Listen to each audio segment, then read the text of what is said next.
ಪವಿತ್ರ ಗೌಡ ಅವರು ಇನ್ಸ್ಟಾಗ್ರಾಮ್ನಲ್ಲಿ ಕೆಲವು ಫೋಟೋಸ್ಗಳನ್ನು ಅಪ್ಲೋಡ್ ಮಾಡ್ಕೋತಾ ಇದ್ರು ಸಾಮಾಜಿಕ ಜಾಲತಾಣದಲ್ಲಿ.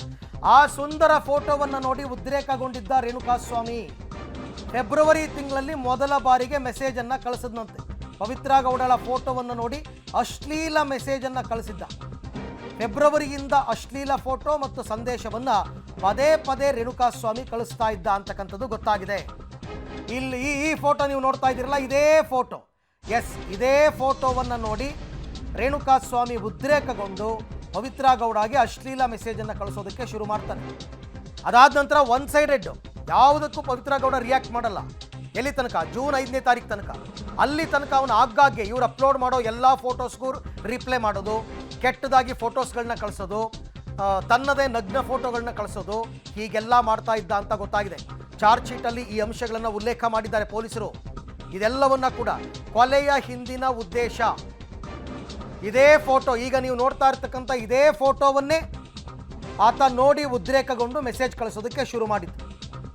ಪವಿತ್ರ ಗೌಡ ಅವ್ರನ್ನ ಇನ್ಸ್ಟಾಗ್ರಾಮ್ನಲ್ಲಿ ಈತ ಫಾಲೋ ಮಾಡ್ತಾ ಇದ್ದ, ಅವ್ರು ಹಾಕ್ತಾ ಇದ್ದಂತಹ ಫೋಟೋಗಳನ್ನು ನೋಡ್ತಾ ಇದ್ದ, ಅದರಿಂದ ಉದ್ರೇಕಗೊಂಡು ಮೆಸೇಜ್ ಮಾಡ್ದ. ಇದೇ ಫೋಟೋ ನೀವೀಗ ಸ್ಕ್ರೀನ್ ಮೇಲೆ ನೋಡ್ತಾ ಇರ್ತಕ್ಕಂಥ ಫೋಟೋ ಇದೆಯಲ್ಲ, ಇದೇ. ಈ ಫೋಟೋವನ್ನು ನೋಡಿದಂತಹ ರೇಣುಕಾಸ್ವಾಮಿಗೆ ಮೊದಲ ಬಾರಿಗೆ ಪವಿತ್ರ ಗೌಡ ಮೇಲೆ ಆಸೆ ಆಗುತ್ತೆ. ಆದರೆ ಆತ ಅದನ್ನು ಯಾವ ರೀತಿ ವಿಕೃತಿಯಿಂದ ತೀರಿಸ್ಕೋತಾನೆ.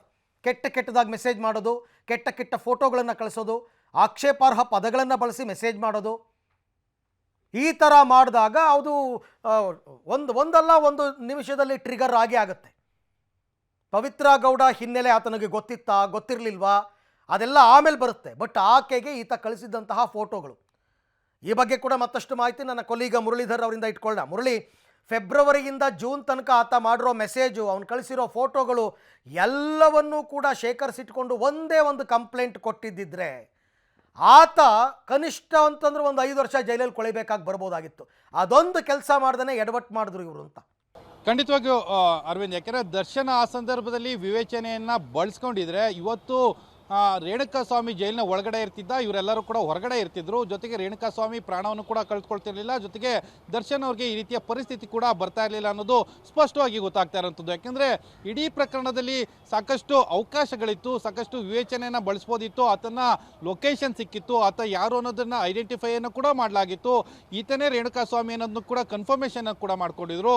ಇಷ್ಟೆಲ್ಲ ಆದ ಬಳಿಕ ಆತ ಮನೆಯಲ್ಲಿದ್ದಾನೆ, ಆತ ಚಿತ್ರದುರ್ಗದ ಅಪೋಲೋ ಫಾರ್ಮಸಿಯಲ್ಲಿ ಕೆಲಸವನ್ನು ಮಾಡ್ತಾನೆ, ಆತ ಈ ರೀತಿ ಇದ್ದಾನೆ, ಹೋಲಿಕೆ ನೋಡೋಕ್ಕೆ ಈ ರೀತಿ ಇದ್ದಾನೆ, ಇವೆಲ್ಲದ್ರ ಬಗ್ಗೆನೂ ಕೂಡ ಸಂಪೂರ್ಣವಾಗಿ ಗೊತ್ತಿದ್ರೂ ಕೂಡ ಆತ ಅಂದರೆ ದರ್ಶನ್ ಅವರು ಯಾಕೆ ಕಾನೂನನ್ನು ಕೈ ತೆಗೆದುಕೊಂಡ್ರು ಅನ್ನೋದು ದೊಡ್ಡ ಪ್ರಶ್ನೆಯಾಗಿ ಉಳಿದುಕೊಳ್ಳುವಂಥದ್ದು. ಯಾಕೆಂದರೆ ಅವರ ಮನಸ್ಸಿನಲ್ಲಿ ಇತ್ತು ಅನಿಸುತ್ತೆ, ಬೇಬಿ ಆತನನ್ನು ಅಪಹರಣ ಮಾಡ್ಕೊಂಡು ಬರಬೇಕು, ಆತನಿಗೆ ಹೊಡೆದು ಬುದ್ಧಿವಾದವನ್ನು ಹೇಳಿ ಅದಾದ ಬಳಿಕ ಒಂದು ಕ್ಷಮಾಪಣೆ ಕೇಳುವಂಥ ಒಂದು ವಿಡಿಯೋನ ಮಾಡಿ ಸೋಷಿಯಲ್ ಮೀಡಿಯಾದಲ್ಲಿ ಹಾಕಬೇಕು ಅನ್ನೋದು ಒಂದು ತೀರ್ಮಾನಕ್ಕೆ ಬಂದಿದ್ರು ಅಂತ ಮೇಲ್ನೋಟಕ್ಕೆ ಕಾಣಿಸ್ತಾ ಇದೆ.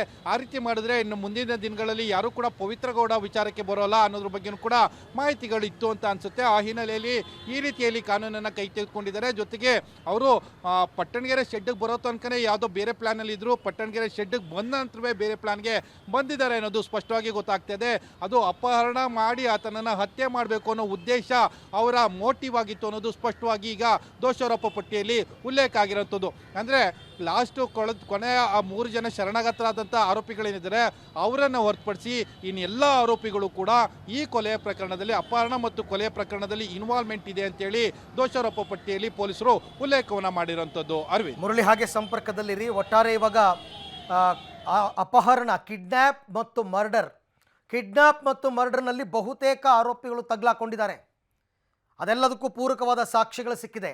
ಕೊಲೆಯ ಹಿಂದಿನ ಉದ್ದೇಶ ಏನು ಅಂತಕ್ಕಂಥದ್ದನ್ನು ಕೋರ್ಟ್ಗೆ ಮನವರಿಕೆ ಮಾಡಿಕೊಡ್ತಕ್ಕಂಥ ಪ್ರಯತ್ನವನ್ನು ಕೂಡ ಚಾರ್ಜ್ ಶೀಟಲ್ಲಿ ಮಾಡಲಾಗಿದೆ.